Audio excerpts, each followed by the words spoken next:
தப்புன்னு தெரிஞ்சு ஏன் மனம் திரும்ப முடியல? கர்த்தர் பேசியும் ஏன் விட்டு விலக முடியல அப்படின்னா, ஜெப குறைவு, தேவனோடு இருக்கிற நேர குறைவு, வேத தியான குறைவு. தேவனுக்கும் நமக்கும் உள்ள உறவு குறையுமானால் உலகம் நம்மை தடுமாற பண்ணும். ஏன் கர்த்தர் உண்மையா வாழ முடியல?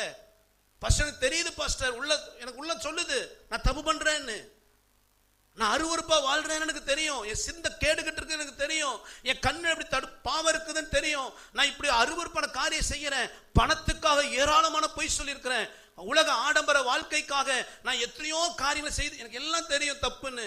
ஆனாலும் என்னால் இந்த காரியத்தை விட்டு விலக முடியல. ஏன் நான் தடுமாறுறேன் அப்படின்னா, ஒரே ரீசன், தேவனோடு உறவை காட்டிலும் உலகத்தோடு அதிகம் உறவாட ஆரம்பித்து விட்டோம். நீ எப்போ வாழ்க்கையில ஜெபம் குறையுதோ, தேவனோடு அதிக நேரம், அதாவது உங்க மனசு தேவனோடு நேரம் செலவழிப்பதை விட உலகத்தின் சந்தோஷத்துக்காக அதிக நேரம் செலவழிக்க விரும்புதுன்னா நீங்க லோத்தாய் மாறிட்டிக்கிறீங்கன்னு அர்த்தம். இதுதான் அடையாளம், புரிஞ்சுக்கொள்ளுங்க. உங்க இருதயம் கொஞ்சம் நேரம் கிடைக்குது, ஃப்ரீயா இருக்கிறோம், அந்த ஃப்ரீயா இருக்கிற நேரத்தில் உங்க இருதயம் ஜெபிக்க, வேதத்தை தியானிக்க விரும்பாமல் உலகத்தில் ஜாலியான காரியம், உலகத்தில் பொழுதுபோக்கு அல்லது பாவத்தினால் வருகிற அற்பமான சந்தோஷம் அல்லது உலகம் கொடுக்கிற அற்பமான அந்த இன்பங்களுக்காக உங்க இருதயம் ஓடுதுன்னா நீங்க லோத்த போல மாறிட்டுக்கிறீங்க. சர்ச்சுக்கு வந்தாலும் கொஞ்சம் ஆராய்ந்து பாருங்க. நீங்க நிறைய பேருக்கு ஜெபிக்க, கர்த்தரோட உறவாடுகிற நேரம் பார்த்தீங்கன்னா ரொம்ப குறைவா இருக்கும். ஆனா உலகத்துக்கு கூட, செல்போன் கூட அல்லது ஃப்ரெண்ட்ஸ் கூட அல்லது வேலை தொழிலுக்கு எவ்வளவு நேரம் சொல்லுங்க, ஓவர் டைமுக்கு மேல செய்வோம். செல்போனுக்கு பல மணி நேரம் கொடுப்போம், ஃப்ரெண்ட்ஸ் கூட பல மணி நேரம் கொடுப்போம், ஜாலியா சுத்துறதுக்கு, வேலை செய்வதற்கு, தொழில பணம் சம்பாதி பல மணி நேரம், காலம் பார்க்காம நேரம் பார்க்காம. ஆனா ஆண்டவர் சமூகத்துக்கு வருவதற்கு இருதயம் விரும்புகிறது இல்லை.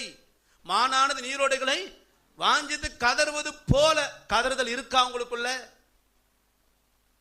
ஜெபிக்கணும்னு ஒரு தாகம் உங்களுக்குள்ள இருக்கா? வேதத்தை தினமும் தியானிக்கணுங்கிற தாகம் உனக்குள்ள இருக்கா? அதிகாலை எழும்பி நான் கர்த்தர் ஆராதிக்கணும், எத்தனை பேருக்கு தாகம் இருக்குது? ஏன் உங்களுக்குள்ள விழுகை? ஏன் உங்க குடும்பம் லோத்தை போல மாறிட்டு இருக்குது? ஏன் உங்க குடும்பத்துக்குள்ள ஒரு நிலைவர ஆவிக்குரிய காரியம் இல்ல, சாட்சிக்கேடான காரியம், அநேகர் என்னை பார்த்து குற்றம் சாட்டுகிற அநேக தவறுகள் எனக்குள்ள இருக்கு, ஆனாலும் என்னை விட்டு அதை விட்டு வெளியே வர முடியல. ஒரே ரீசன், ஆவிக்குரிய பலன் இல்லை. தப்புன்னு தெரிஞ்சு விட முடியல அப்படின்னா ஆவிக்குரிய பலன் இல்லை. இந்த ஆவிக்குரிய பலன் தேவனோட உறவுல தான் கிடைக்கும். இதே நீங்க ஆபிரகாமை பாருங்களேன். ஆபிரகாம் இப்ப லோத்து சோதம் குமாராவை பார்க்கிறாரு. ஆபிரகாம் மட்டும் எங்க இருக்கிறாரு? லோத்து இடத்துல தானே இருக்கிறாரு. சோதம் குமாராவை ஆபிரகாம் பார்த்தாரா இல்லையா? ஆபிரகாமுக்கு சோதம் குமாரா பற்றி தெரியுமா தெரியாதா? ஏன் ஆபிரகாம் அதை விரும்பல? சோதம் குமாராவின் வாழ்க்கையின் மீது ஆபிரகாமுக்கு கண்ணே போகல. ஏன்னா இந்த ஆபிரகாமுக்கு கிடைக்கிற நேரம் எல்லாம் தேவனோடு செலவழித்தான். நீ தேவனோடு அதிகம் செலவழிச்ச அப்படின்னா இந்த செல்போனுக்கு 5 மணி நேரம் 10 மணி நேரம் நீ கொடுக்க முடியாது உன்னால. நீ தேவனோடு நேரம் அதிக செலவழிக்கும் இருதயம் விரும்புமானால் நீ வெளியே அதிகமாய் சுற்ற உன் இருதயம் விரும்பாது, ஜாலி லைஃபை விரும்பாது. கிடைக்கிற கொஞ்சம், சில பேர் பார்த்தீங்கன்னா ஒரு 1/2 மணி நேரம் கிடைச்சாலும் எப்படி ஜாலியா இருக்கலாம், யார்கிட்ட பேசலாம், எதை சேட் பண்ணலாம், எப்படி என்டர்டைன்மெண்ட் பண்ணலாம். ஏங்க உங்க இருதயம் தேவ சமூகத்தை நாட மாட்டேங்குது அப்படின்னா நீ லோத்தை போல மாறிக்கொண்டிருக்கிறாய். ஒரு பக்கம் கர்த்தரும் வேணும், இன்னொரு பக்கம் உலக சந்தோஷமும் வேணும். உலகத்துல ஜாலியா வாழக்கூடாதா? கர்த்தருக்குள்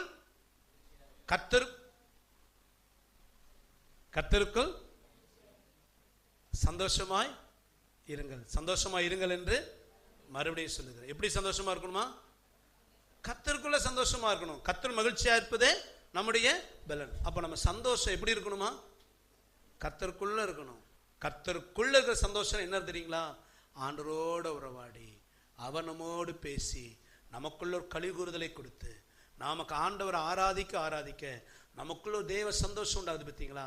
அதுதான் கர்த்தருக்குள் எப்பொழுதும் சந்தோஷமா இருக்கிற வாழ்க்கை. அல்லேலூயா, அல்லேலூயா.